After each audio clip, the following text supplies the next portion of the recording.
महाराज जी, आपके चरणों में कोटि कोटि प्रणाम। महाराज जी, मेरा बेटा कैंसर जैसी भयंकर बीमारी से ग्रस्त है। हम सब परेशान हैं। ऐसी स्थिति में महाराज श्री, आपका मार्गदर्शन हमारे जीवन में बहुत जरूरी है। से परेशान नहीं होना, पर मोह के कारण हम परेशान तो हो ही जाते हैं, क्योंकि हाँ, हमारा अपनापन हो जाता है ना कि मेरा बच्चा है। पर ये जीव आपसे अपना हिसाब लेके ही रहेगा। ये आपका हिसाब लेने आया है। अगर देने आता ना तो स्वस्थ, विवेकवान और ऐसे आचरण करता, ऐसी कमाई करता कि आपको हर्ष होता, सुख होता। अब ये पूर्व कर्म के अनुसार बेचारा, अब वो जीव बंधन में होता है। इसके रहस्य को समझना थोड़ा सा कठिन पड़ता है, पर ये जीव आपका पुत्र नहीं है असली में, समझो। पहली बात तो भगवान का अंश है। दूसरी बात, सृष्टि में आपके द्वारा और इसके द्वारा कोई ऐसे कर्म बने हैं जिनसे इसके द्वारा आपको कष्ट होगा, और उस कर्म के द्वारा ये स्वयं में पीड़ित है, स्वयं में परे। बिल्कुल आप सच्ची बात समझिए, कोई यहां किंचन मात्र किसी को कष्ट नहीं दे सकता। हमारे कर्मों का परिणाम ही हमारे सामने आता। अब घबराना नहीं।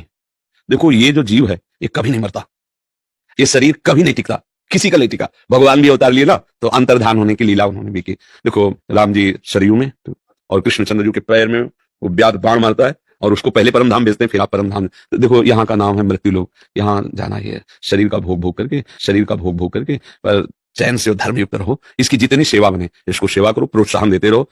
और जरूरी नहीं है कि ये आखिरी करने ही आया है, हो सकता है कर्म समाप्त हो, ठीक हो जाए, ऐसा होता है। तो उसमें आपको ज्यादा परेशान नहीं होना। पर हमारी सहयोग की बात, अगर ये थोड़ा नाम जपने लगे, और ठाकुर जी का चरणामृत आपको अमोघ बात बता रहे हैं, अकाल मृत्यु हरणम सर्व व्याधि विनाशनम श्री कृष्ण पादोदकम पीत्वा पुनर्जन्म न विद्यते। विश्वास की बात होती है ना, सुबह दोपहर शाम चरणामृत पियो और राधा राधा नाम जप करो, और ठाकुर जी से प्रार्थना करो कि प्रभु भेजा है तो थोड़ा आपकी कुछ सेवा भी कर ले। और चिंता मत करना, हमारी दोनों किडनी खराब है। लैला, क्या कर लिया? 18 वर्ष हो गए, 18 वर्ष इसका कष्ट सहते हुए। सुबह 5 उल्टी हुई होंगी हमारी। 2 बजे हम स्नान करते, 1:30 बजे लगभग उठ जाते, तो 5 हिम्मत नहीं कि हम निकल सके।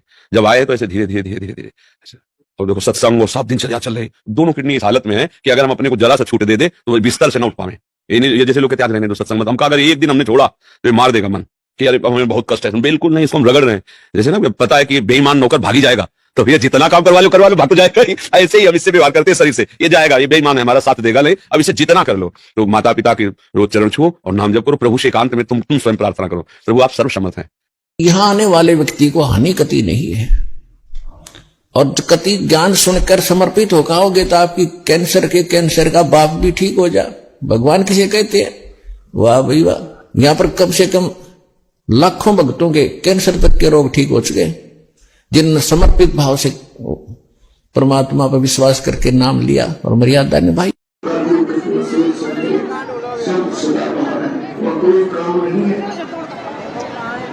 ये आप देख रहे हैं, ये आंखों देखा चमत्कार है, आपके सामने दिखाते हैं। इनका कहने का मतलब है कि इनके सीने पे फोड़े हो गए थे, और वो इतने बड़े बड़े फोड़े थे कि यहाँ पे लटक रहे थे, और इस फोड़ों पे बहुत ज्यादा मवाद चलता था, मतलब कीड़े पड़ने जैसी स्थिति थी। तो जब ये डॉक्टरों के पास गए, हॉस्पिटल में गए, तो उन्होंने मना कर दिया था कि आपका इतना भयंकर कैंसर का ऑपरेशन नहीं हो सका, क्योंकि ऑपरेशन कैंसर पूरे में फैल चुका था। आप ये देखिए किस तरह से पूरी छाती पर ये फैला हुआ था। अचानक संत रामपाल जी का ये कह रहे हैं कि संत रामपाल जी की ये भक्ति करने के बाद ये फोड़ा अपने आप फूट गया, अपने आप ठीक हो गया, अपने आप ही ये इस चीज से ले ली।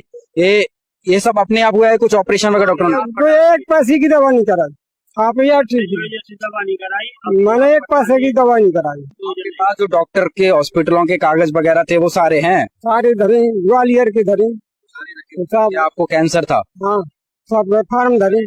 28 केजी वेट था, और 28 केजी वेट से मेरा 54 केजी वेट हो गया। आप ही अंदाजा लगा सकते हो कि इसका कितना आराम मिला है, कितना नहीं मिला है। उसके बाद में मेरा ऑपरेशन किया, और 8 घंटा मेरा ऑपरेशन चला। तो डॉक्टर ने, वही डॉक्टर बोल रहे थे कि इसकी पूरी आंत खराब हो चुकी है, कभी भी खत्म हो सकती है।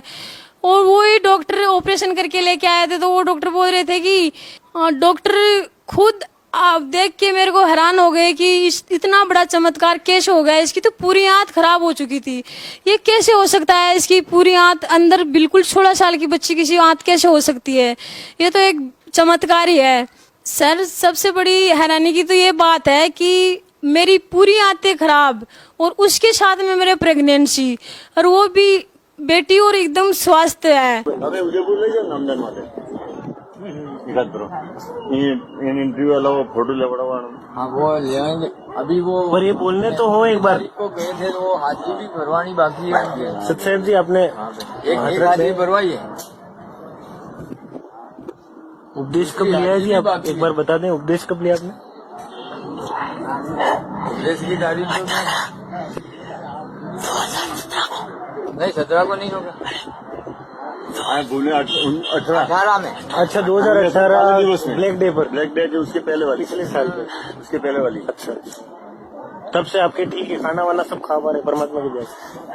जय अरे बंदी छोड़ उपदेश दिया ना, उसके दूसरे दिन ही ये गोलियां वोलियां सब बंद कर दी। बंदी क्या बात? छोड़ सदगुरु रामपाल जी महाराज। नहीं ना, नहीं जाता है ना। अच्छा, अरे बाप रे, ये देखो बाप रे। डॉक्टर ने क्या बोला था आपको? अच्छा, कितने दिन में? अच्छा, बोला था 2-4 दिन में ही मर जाओगे। हाँ, और ये मतलब ना गुरुजी से नाम दीक्षा लेने से पहले डॉक्टर बोला था, हाँ डॉक्टर बोला था कि 3-4 दिन में ही मर जाओगे। और लेकिन देखो गुरुजी ने ना अभी तक इनको कैसा रखे हैं एकदम से। अभी 3 साल हो गया, देखो चेहरे पे भी कितना चमक। 2 साल हुआ ना, अभी कुछ एकदम मस्त है।